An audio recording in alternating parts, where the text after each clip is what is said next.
Okay, part 3 of the 3-part series for self-inquiry.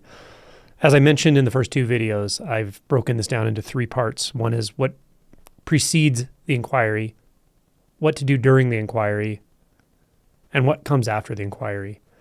And as I described in my book, all 3 of these are important. And what comes after is maybe the most important.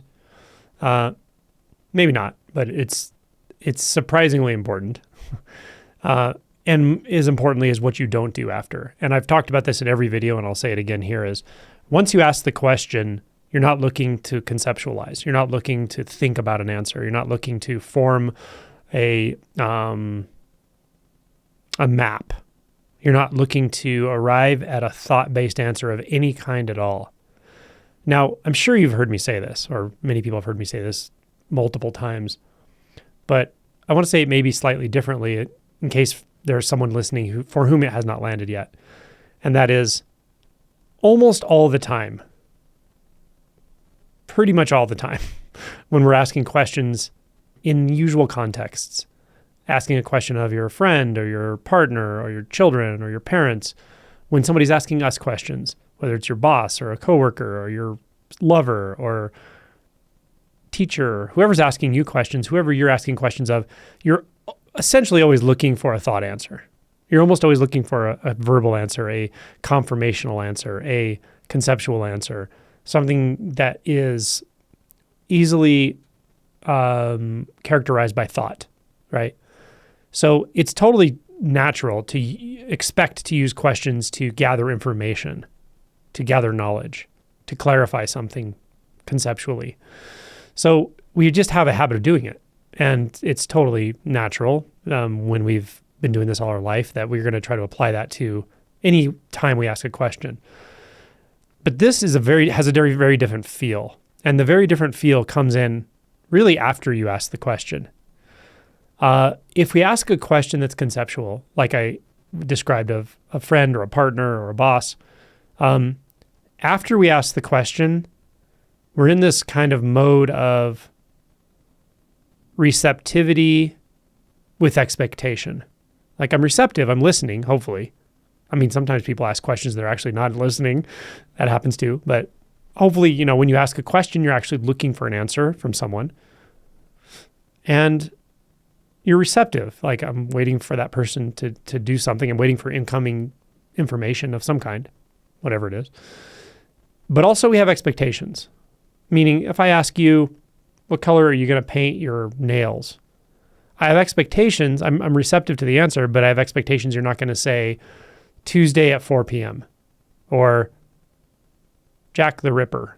You're not going to give me an answer that just doesn't match the question, right? So you have an expectation whether you know it or not when you ask questions in the typical way. That's the key difference here. That's the key difference in what happens after you ask a question when we talk about self-inquiry. Really any kind of inquiry, but specifically we're talking about self-inquiry here. That is, you will find a way to ask the question and then release it from expectations. This is the critical thing you do after you ask the question here. And give it time, meaning, like I said in I think the second video, you don't want to use it like a mantra. They say the same thing with using a koan in Zen. I think Ramana said something like this. You don't just go, I am, or who am I, who am I, who am I? And you don't say, I am, I am, I am. And you don't say, moo, moo, moo, moo, right? Now you might start doing that at the very beginning because it just helps keep your attention there for a minute or helps to start to orient to the process or something. But soon after that, you'll have to really not do that. As I mentioned in the second video, in the process itself, you have to apply yourself with this curiosity to the process itself, to the koan, to the question. So if you apply that curiosity, you have to have gaps in thought. You have to have gaps in your constant stream of thought. But if you're using it like a mantra, that can kind of keep a sort of thought going in a way. But if you ask a question and release it into the pause, into the hush between thoughts, you're in a better place. And if you can ask the question, who am I? With curiosity into this pause, not grabbing a thought, not looking for a thought, not actively thinking about anything, just pure noticing. And this last part's important. Without expectation. And seeing if any expectation sneaks in, it's a thought. This is where I see people stumble a good amount afterward. They say something like, I've been doing this for this many years or this much, or I've done it, and XYZ never happens. It doesn't even matter what that is that they think is supposed to happen. Even the formulation of the question or comment that I get from people often tells me that they have an expectation. And me trying to back them up a little bit more, back them into their, or beyond the I thought, into what is not that I thought. Helping them back behind the expectation that's often unconscious. Wow. Talk about staying in the gap, staying in the pause. Can you exist right now without expectation? Can you subscribe to the pause with curiosity, without expectation, without giving into the tendency to think?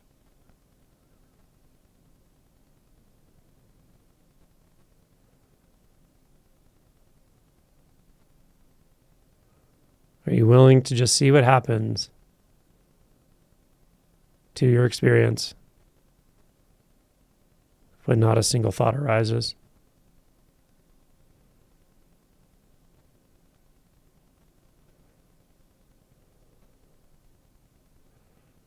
Are you willing to stay in the gap so long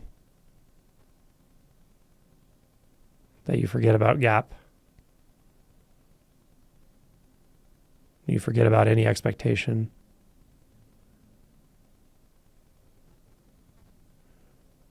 You forget for this seeming need to grab a thought, which anchors you in apparent time. Can you let all that just go?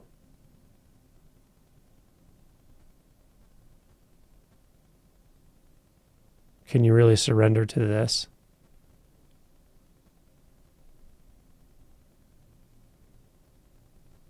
Seeing that there's just this wide awakeness.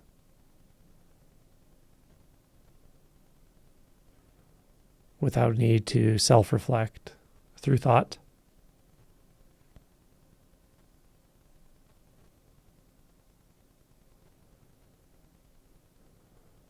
Without needing to confirm anything. You don't need reflection. You don't need expectation. You don't need thought. You don't need completion. You don't need to understand. You don't need to land.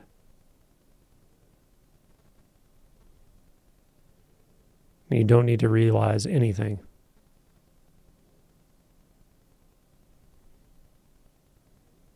You don't need to entertain anything the complaining mind is doing. You don't need to entertain anything the doubting mind is doing.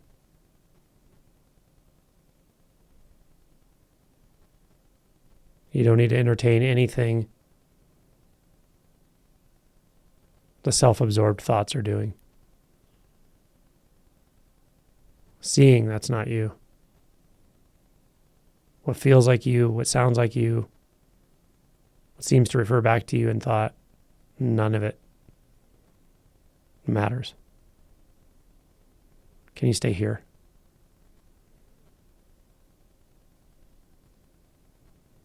This is what you're called to do after inquiry.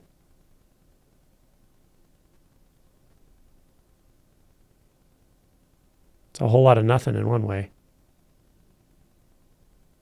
and a whole lot of mystery, a whole lot of everything, free of concepts, free of bindings,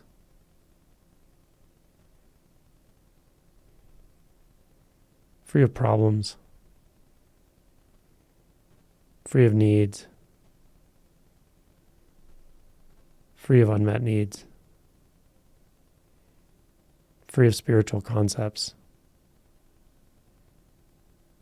free of the need to reject spiritual concepts, free of the need to side with any particular way of speaking about non-duality,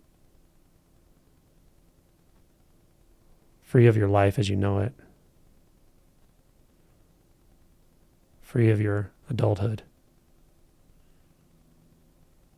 free of your childhood, free of your fears, free of your unmet needs,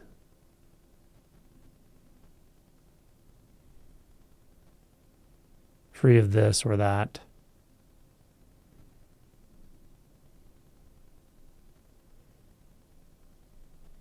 free of exhaustion,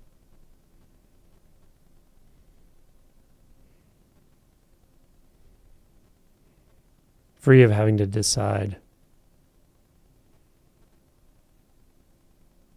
free of indecision, free, free, free. Stay here. As Ramana said, don't just make this a meditative practice. Where else do you want to go? Why would you want to go anywhere else?